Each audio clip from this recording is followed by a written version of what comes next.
Армысыздар, құрметті көрермендер, сіздермен бірге политонның кезекті саны. Бүгінгі біздің талқылайтын тақырыбымыз қанды қаңтардан кейінгі Қазақстан, Тоқаев ел сенімін қайтара ала ма деп аталады. Қонақтарымыз саяси белсенділер Рысбек Тоқтасын және Аружан Дүйсебаева. Уақыт бөліп бағдарламамызға қатысқандарыңызға рахмет. Жалпы мынау әңгімеміз осы қазір дәстүрлі сұраққа айналып кетті деп айтсақ та болатын шығар. Осы қаңтар, 4 қаңтар мен 7 қаңтар аралығында болған оқиғадан бастасақ, енді бұны әркім әрқалай атап жүр. Қанды қаңтар дейді, қасіретті қаңтар дейді. Жалпы енді бұған дейін көптеген болжамдар айтылды ғой. Бір террористердің пайдаланып кетті дейді бейбіт шеруді. Бұл жоқ, бейбіт шеру болды дейді. Біреулер бұл мемлекеттік төңкеріске талпыныс жасалды дейді. Сіздердің ойларыңызша бұл бейбіт шеру ме, бейбіт жоқ әлде террорлық шабуыл ма, жоқ әлде мемлекеттік төңкеріске талпыныс па? Әңгімемізді осыдан бастасақ. Рысбек аға. Армысыздар.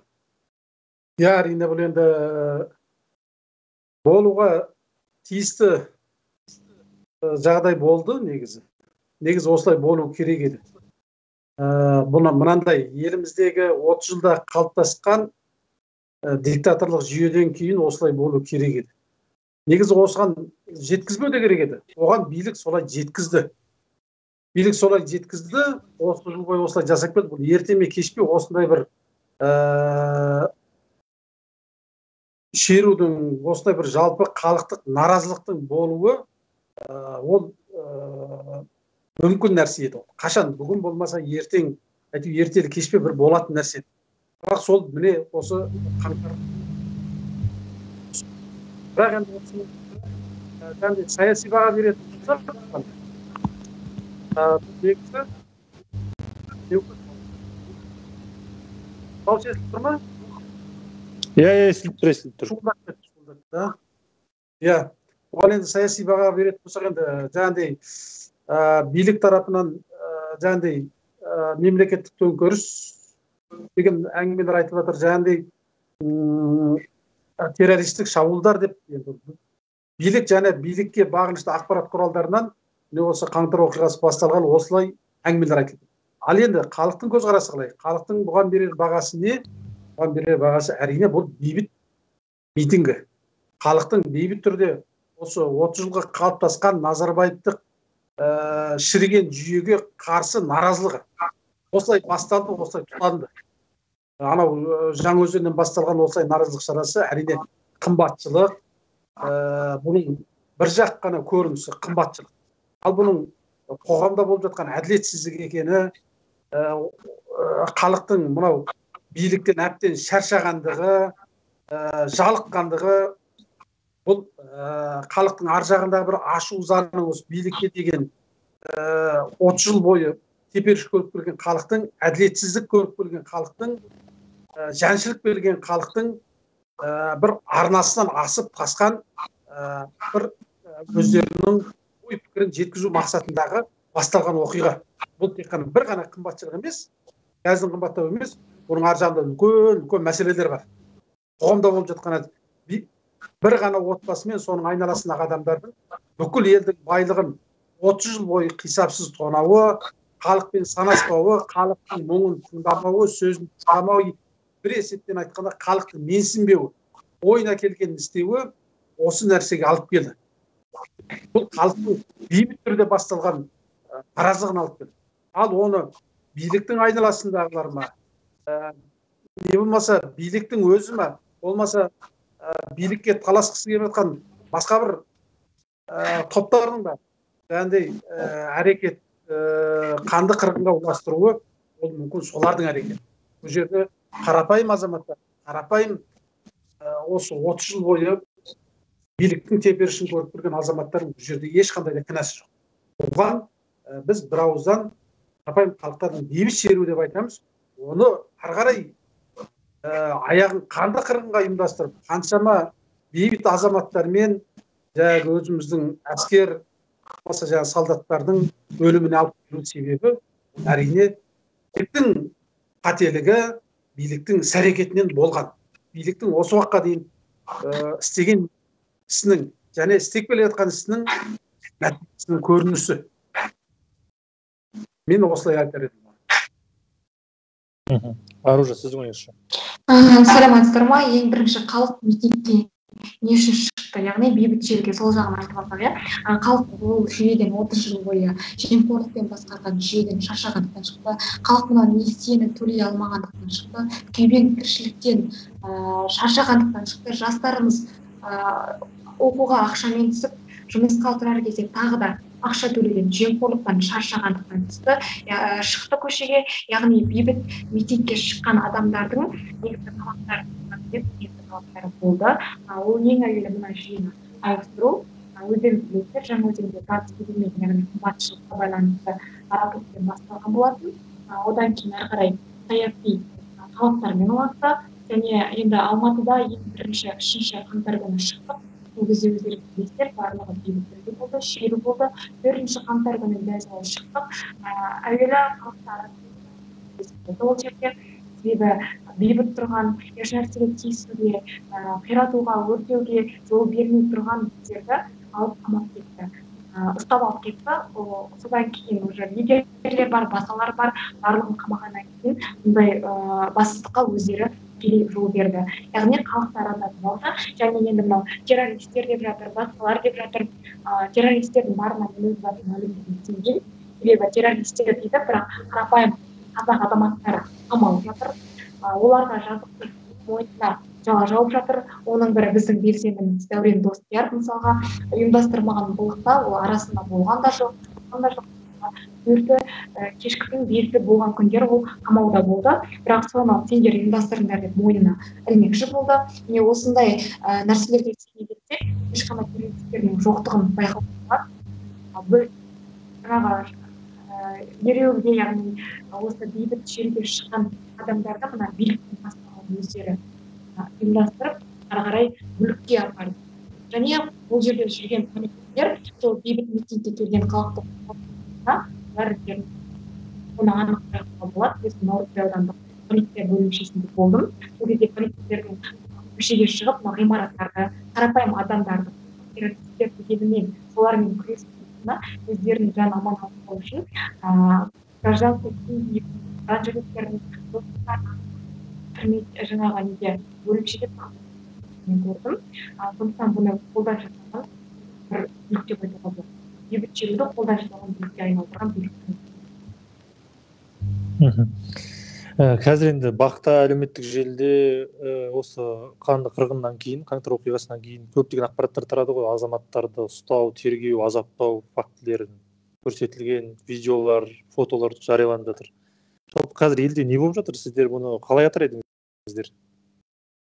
Аружан, елде енді дәл қазіргі болып жатқан жағдай халықтың рухын басу. Халықты міне митингке енді шықсаңдар, сендерге көретін күндерім осы. Енді билікке қарсы шықпаңдар деген сынды. Өйткені қамалып жатқан адамдардың туысқандары бар, қаншама адамдар хабарласып, әлеуметтік желі арқылы сұхбат беріп, енді өзімізде сұхбат алып, олармен хабарласып жатқаннан кейін сендер де митингке шыққандары көретін күндерім осы болады. Билікке қарсы шықпай болмайды деген сынды, сендер бүлікшісіңдер деп анау, яғни бұл жерде елім, жерім деген азаматтардың көкірегінен баса беру, бұл полицейлерге де, мына билік басындағыларға да абырой да, пайда да алып келмейді. Керісінше бұндай бұзақылықтары, бұндай жасап жатқан бастықтар өздеріне деген ешкімге қарастырмаса, жігерін жасыра алмайды. Дәл қазір қанда болып жатқан жағдай, қанды болған жігерін жасап жатқан әрекет секілді. Жаңа Қазақстан құрамыз деп жатыр. Жаңа Қазақстанды сонда қалай қарапайым азаматтарға жала жабумен, оларды түрмеге қамаумен, ұрып соғу етумен, мүгедек етумен, қаза болып жерлеген жерді өрден қазып алумен басталмақ осындай жаңа Қазақстандығы. Және ондай Қазақстанның болашағы қандай болмақ? Біз мына қазір құрылып жатқан үкіметке, енді жаңа құрып жатқан деп өздері айтып жатыр ғой, оған біз ешқандай сенім арта алмаймыз. Жаңа дегеннен барлығы өздері де белгілі. Қалай? Бұл жөнінде қазір айтамыз, ол жөнінде сұрақ бар. Жақсы, мен бұл жерден тек қана халықты басуды ғана көріп тұрмын, басқа еш нәрсе көріп тұрған жоқпын. Жақсы. Рүспия, сіздің ойыңызша? Енді бұл туралы айтатын болсақ, енді қазір қоғамда ақпарат құралдарында барлығы айтылып жазылып жатыр. Қаншама азаматтардың, бейбіт тұрғындардың қазір осы митинг аяқтап кеткеннен кейін де үйінен алып кетіп жаңағыдай абақты қамап сол жерде қайтыс болып жатқан азаматтарды көріп жатырмыз. Неше түрлі бұрын соңды естіп көрмеген сұмдықтарды естіп жатырмыз. Енді анау кеше анау емханада емделіп оқ тиіп емханада емделіп жатқан адамдарды сол киімінде киіндірместен бірден автозакқа салып түрмеге апарып жауып тастаған енді өте сұмдық жайт. Небір фашистердің істемейтін әрекетін істеп жатыр. Соғыс жағдайының өзінде де азаматтар олай істемейді. Енді бұл айланып келгенде мынау шашал десе бас алатын мына біздің жергілікті жердегі полиция қызметкерлері, ОМОНдар бар, ұлттық қауіпсіздік комитеті бар. Енді бұл енді тапсырманы асыра орындау керек. Жаңағы Тоқаевтың айтқан 20 мың террорист жүр деді ғой Тоқаев, өз аузымен айтты президент болады, президент басында.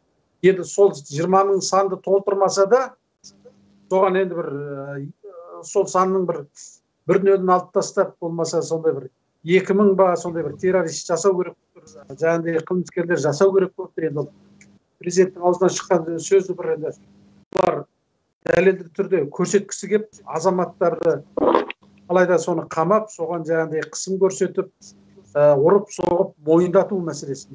Ұрып соғып мойындату деген енді өте сұмдық жағдай. Енді өйткені көп азаматтардың басынан бұндай нәрселерді әдетте көп азаматтар өткере бермейді. Өйткені бұрын соңды қамалып көрмеген, бұрын соңды абақты камера дегеннің не екенін көрмеген азаматтар әрине ауыр тиеді. Кейбір жастар бар, mesela өріндей жас.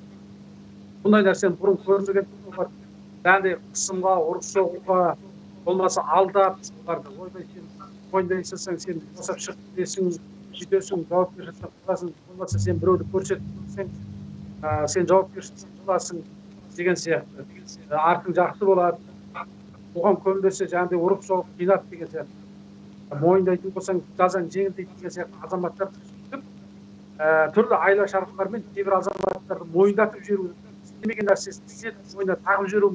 Сонымен жаңағы Тоқаевтың айтқан сипаты толық орындалмаса да, сол бір бөлігін орындауға тырысып жатқанын біз қазіргі мына құқық қорғау органдары дейміз ғой, бұзушы азаматтарды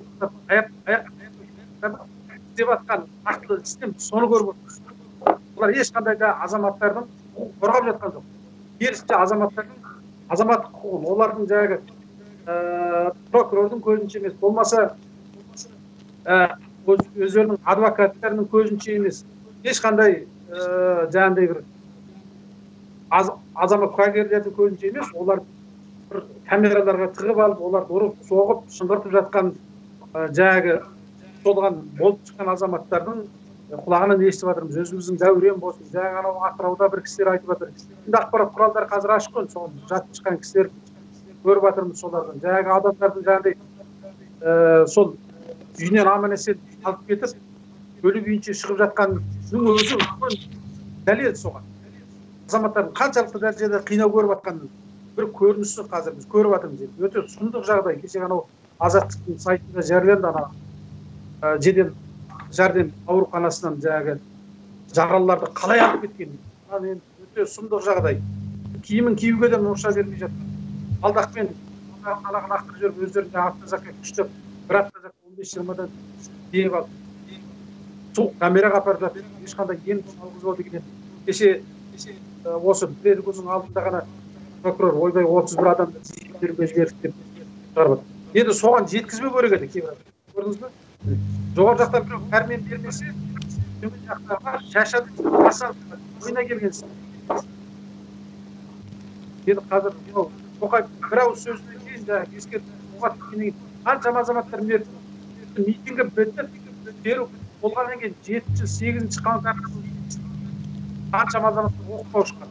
Ол айдалады ғана Қарғат деген ауылда жол жетіп кафеге бір үлкен әже, бір ата машина ішінде баласы осы әлеуметтік желіде сөйлеп жатыр. Анау Талдықорғандағы болғанда семья анау атын айдалада кетіп бара жатқан кісінің атымен қоса осының бәрі енді қазіргі мынау биліктің қаңтар оқиғасынан кейінгі істеп жатқан жауыздық әрекетін нақтылы көруге болады. Осыдан не көреміз енді? Осыдан не айтуға болады? Бәрі факт жүзінде, ойдан ешкім шығарып жатқан жоқ. Бәрі факт қазір көрініп тұр. Бұл әлеуметтік желіде бәрі тарап жатыр. енді бұл енді өте сұмдық жағдай. Қаңтарда кейін осылай баға беру керек. Жалпы осы қаңтар оқиғасынан кейін қазір енді осы оқиғаны зерттеуге тәуелсіз комиссиялар құрылып жатыр. Бірнеше азамат құрылып жатыр, елге танымал, оның ішінде Абзал Құспан, Айман Омарова, Рысбек Сәрсенбайұлы сияқты. Бірақ әркімнің әрқайсысы бөлек-бөлек комиссия құрып жатыр. Жалпы енді елдің арасында әлеуметтік желіде бұл комиссияға бір күмәнмен қарайтын топтар да бар, оған сенім артатын да топтар бар. Сіздер бұл комиссияны қалай бағалайсыздар, бұл комиссияны? Енді әрине азаматтардың комиссия құрып, осы іске араласқан әрине жақсы, көңіл қуантады. Енді барлығы да осы қорғау саласында қызмет еткен азаматтар, Рысбек Сәрсенбай ағамыз болсын, ол кісілер құқық қорғаушы ретінде танымал кісілер. Енді жаңағы Абзал Құспан, Айман Омарова болсын, ол кісілер белгілі адвокат. Сондықтан жоқтан жақсы. Олар енді олардың мүмкіндіктері қандай екен? Бәрібір де ол жаңағы айланып келгенде биліктің қаншалықты дәрежеде мүмкіндік беретін камераларға кіріп ашық ақпарат жеткізуге билік мүмкіндік беретін. Ал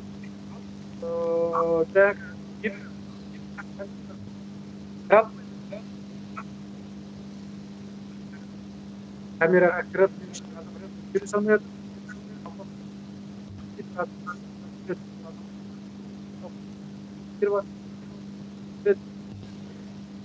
жақсы, әрине кейін ақыр бағасы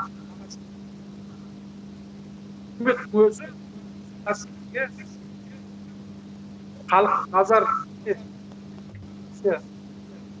бұл арқылы әділетті ортадан азаматтардың босатылған көреміз.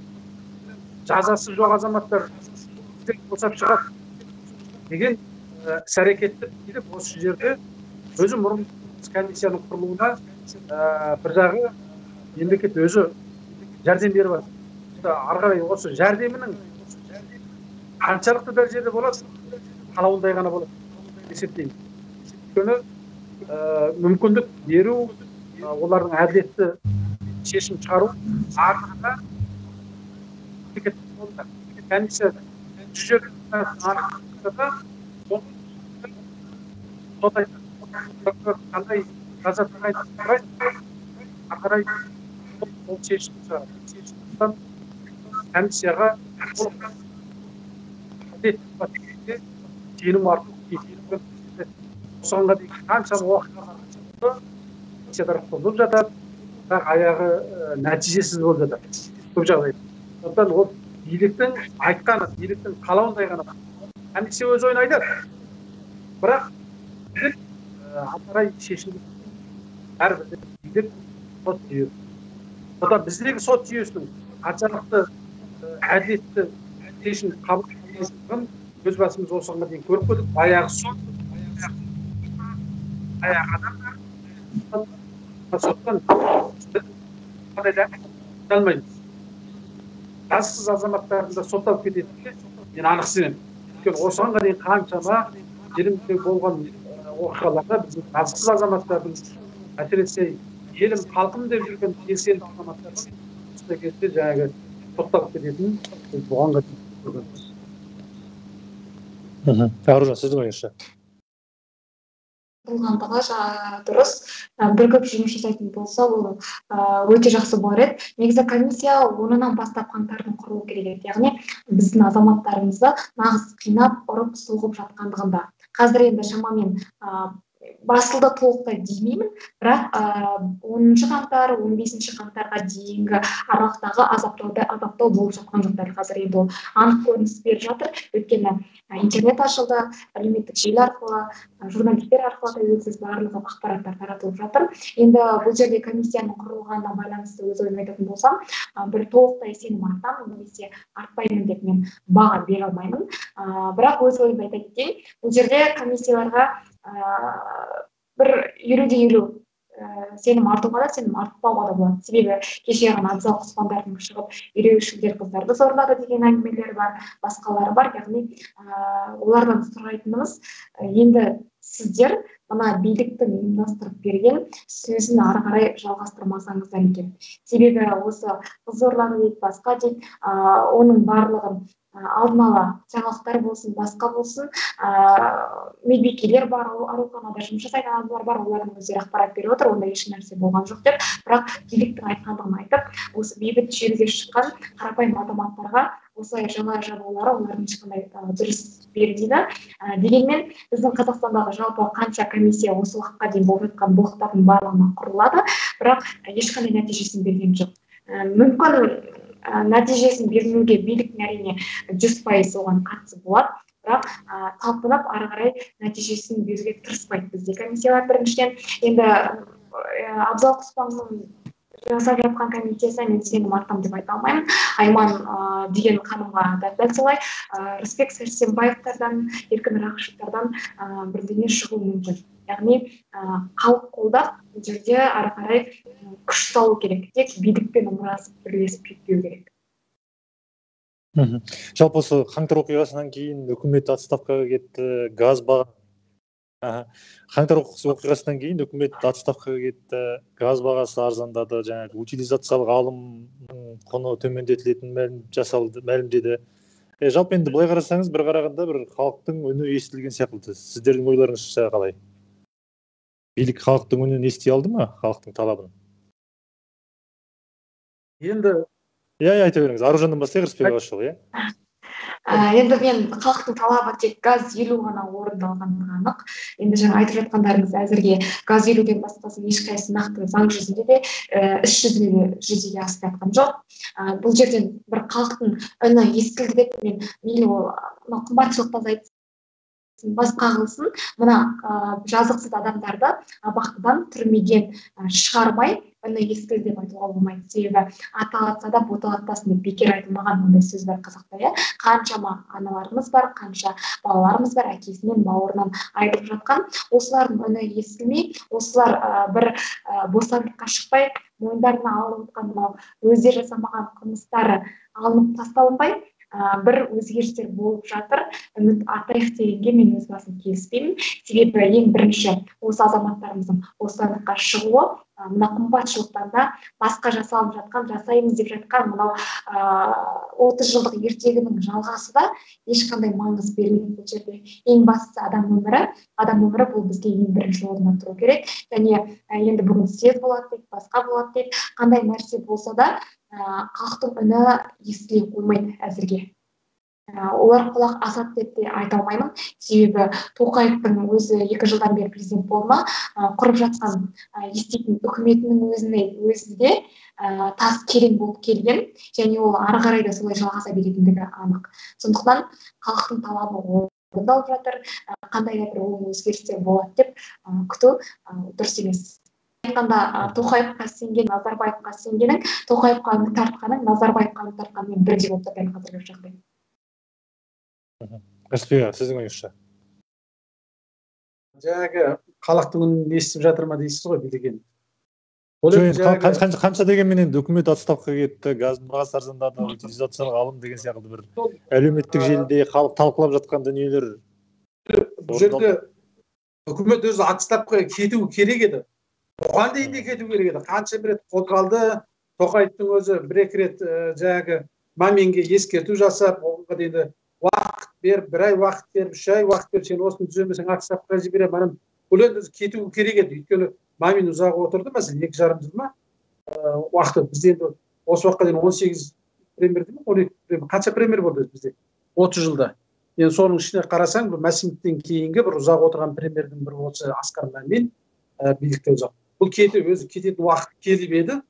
Өйткені ешқандай да бір пандемияның кезінде болсын, ешқандай да бір 42.500 теңгенің өзін халыққа бөліп бере алмаған премьер-министр, ешқандай бір экономикалық өсім болған жоқ елімізде. Ол кетуге керек еді. Ол кетіп, өйткені халықтың бұл жерде бір көңіл күйін, назарын басқаға аудару үшін бұл бір таптырмас орай болды. Өзі кетейін деп тұрған нәрсені алып тастап, біз енді осыған дейін талап етіп жүрген талабымыздың бірі Асқар Мамин үкіметі қарасын кетсін деген әңгіме. Енді сол нәрсені бір Мамин алды. Екінші, халық Кәрім Мәсіп өйткені оның енді ұлты ұйғыр екені қанша жерде қазақ деген халық қабылдайды. Олай екенін халық біледі. Халық оның білдей қауіпсіздік қызметін басқарған қаламайды. Басып отырған кезде қалаған соның келіп бұл халық көңіл күйін назарын басқа жаққа аудару мақсаты. Және Тоқаевтың өзі болған әңгіме. Ол енді бір алла біледі, тергеуде қандай нәтиже береді. Бұл халық назарын басқа. Екінші, нақты төмендеткен жоқ. Ешқандай бір ауыз айтып бұл мүмкін жақсы. Ал бұл жерде оның басшыларын сотта, ұстап, орнынан алып,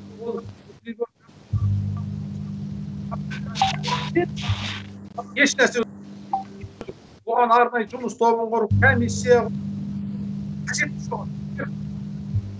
Шынайы жанашыр ақылы жұмыс бар еді. Тоқаев аса үкімет ауыстырғанмен Кәрім Мәсімовті алып тастағаннан гөрі Утлинфорды алып тастаса қазір ешқандай халық қазір үкімет қызметі басқара әрбір сол Мамин басар болған әлихан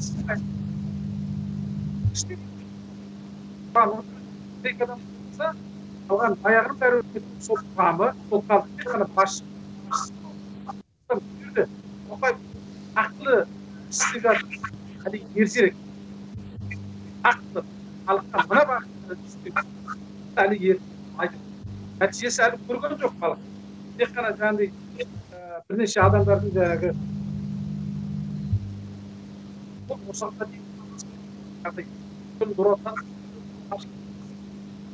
дейін істерде дейінде қамалып ұсталып сондықтан баяғы сот әбдес жүріп қалай болса біздерде солай.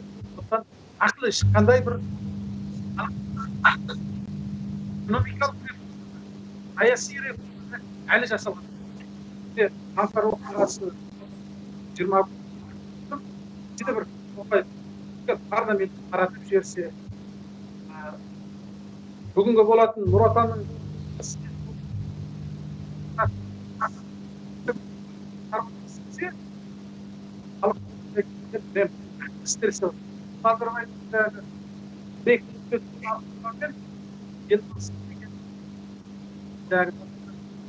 қарған айтсаңыз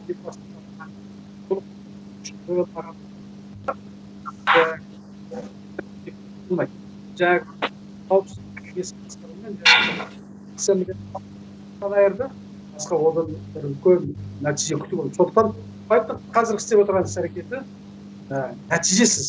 Ешқандай нақтылы нәтиже жоқ. Нақтылы бір халық көңіл тоятын іс-әрекет жасаған жоқ. Әйтпесе енді қазір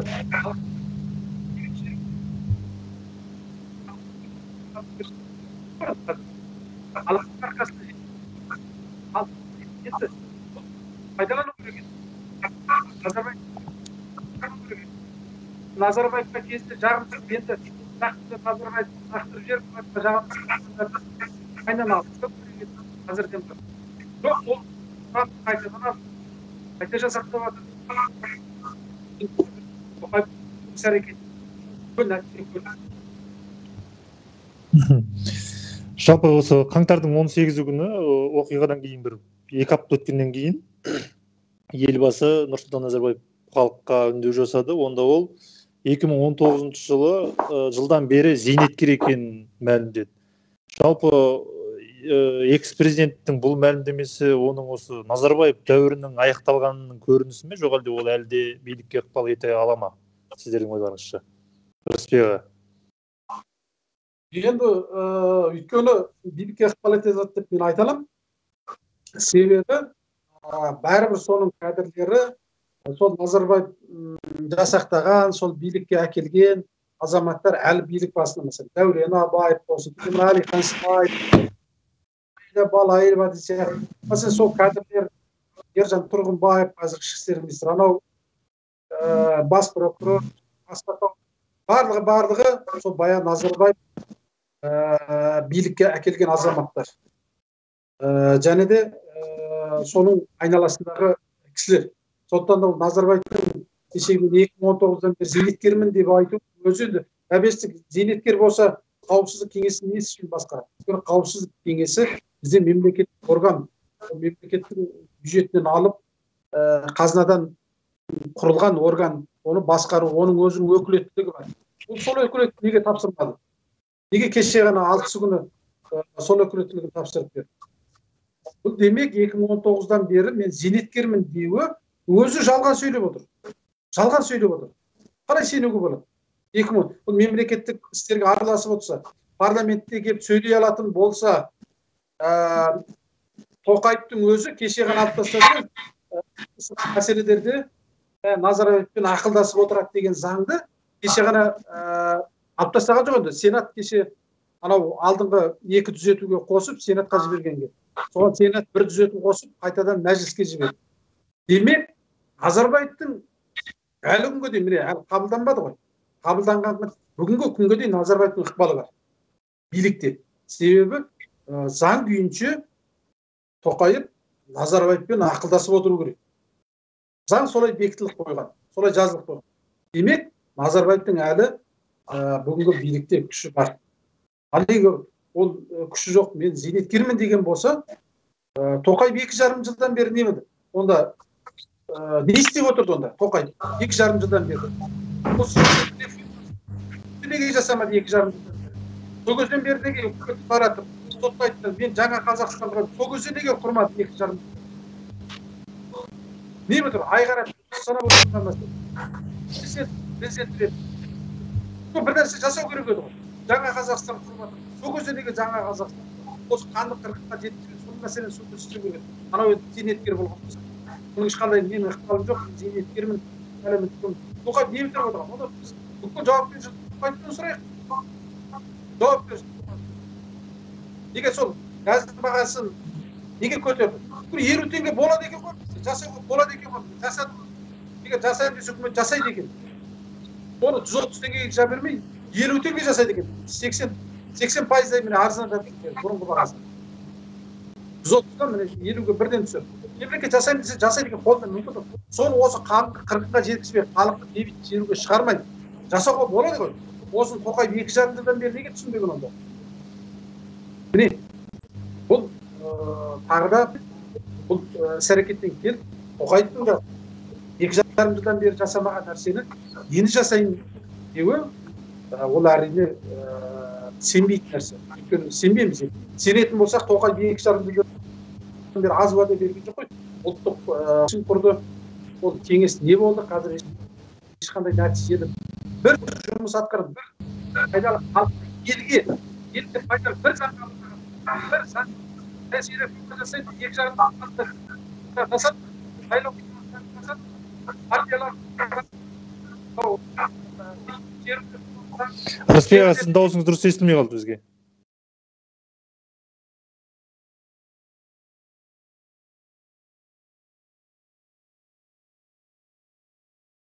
Алло. Айта беріңіз, енді естілді.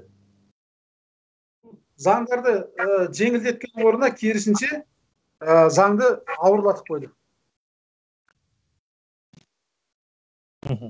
Аружан, сіздің ойыңызша? 2 жылдан бері зейнеткермін дегенмен ешкім сенбейді, 5 жасар бағада сенбес. 2019-дан бері зейнеткермін деп жатыр. Бәрібір оның дәуірі жүріп тұрды 2019-дан бері. Мүмкін енді қазіргі уақытта аяқталған шығар, аяқтауға жақын қалған бұл көрсететін шығар осы оқиғалардың барлығы. Бірақ дегенмен әлі күнге дейін оның билігінің ықпалы бар. Себебі Назарбаев болсын, оның отбасы мүшелері болсын, күйеу балалары бар, басқалар бар, қызметтен босатылғанмен әлі ешқайсысы бір заң бойынша жазаға тартылған жоқ. Өйткені олардың жемқорлығы, басқалығы барлығы күнделікті азаттық болсын, басқалары болсын жариялап жатыр, қандай жемқорлыққа бара жатқандығын, олардың байлығы туралы барлығы айтылып жатыр. Енді заң аясында олардың барлығы жазаланбай, Назарбаевтың билігі тоқтатылды, ықпалы жүрмейді деуге келмейді.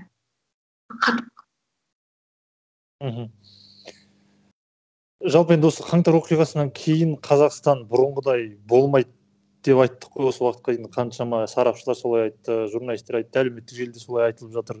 Ол енді бұрынғыдай болмайтыны анық. Жалпы осы Тоқаев билігі енді халықтың сенімін қайтара ала ма? Елде бір оң өзгерістер болады дегенге сенесіздер ме? Сізге ашық деп тұрдың. Иә, сіз осы сұраққа жауап бере берсеңіз. Біз қайтадан қосуға тырысамыз біз.